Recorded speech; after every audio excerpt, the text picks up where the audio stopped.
From the CISO series, it's Cybersecurity Headlines.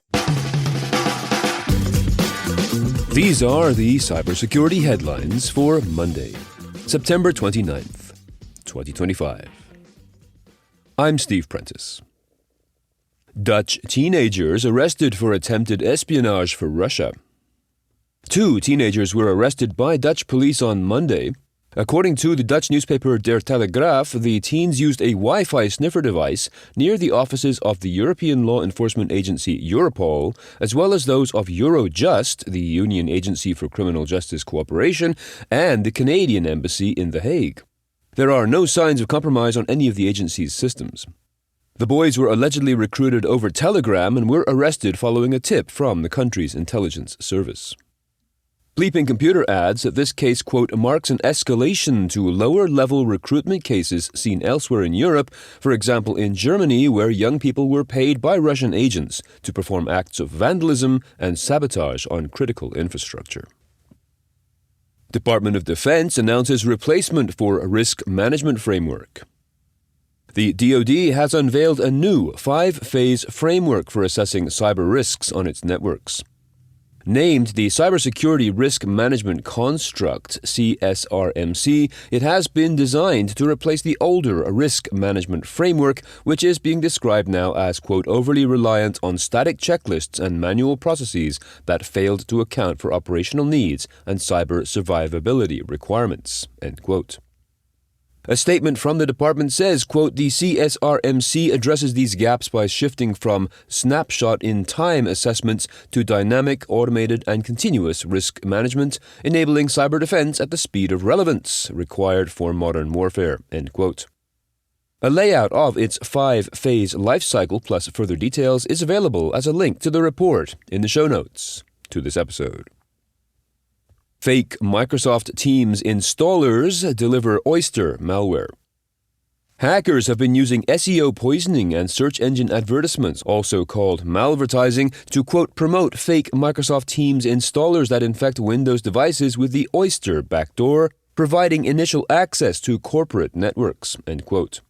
Oyster malware, also known as Broomstick and Cleanup Loader, is a backdoor that first appeared in mid-2023 and has since been linked to multiple campaigns, providing attackers with remote access to infected devices, allowing them to execute commands, deploy additional payloads, and transfer files.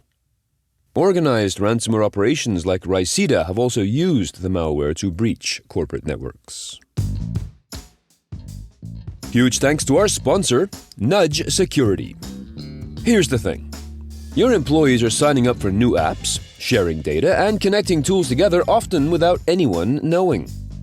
And AI adoption is accelerating this trend. What if you could continuously discover when people start using new apps or sharing data, and then prompt them with security guidance right when and where they are working?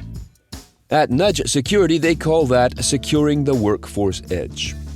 Instead of trying to control everything, which, let's face it, is impossible, they give IT and security teams the visibility needed and automation to guide employees towards secure behaviors.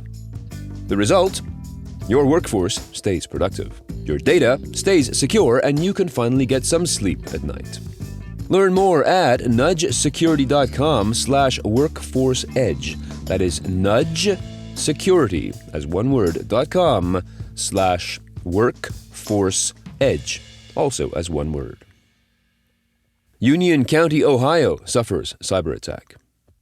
In this most recently announced local government attack, hackers stole data including social security numbers, financial information, driver's license numbers, fingerprint data, medical information, and passport numbers.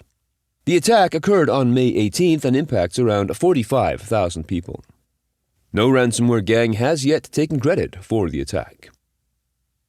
Experts express concern over maximum severity go-anywhere defect.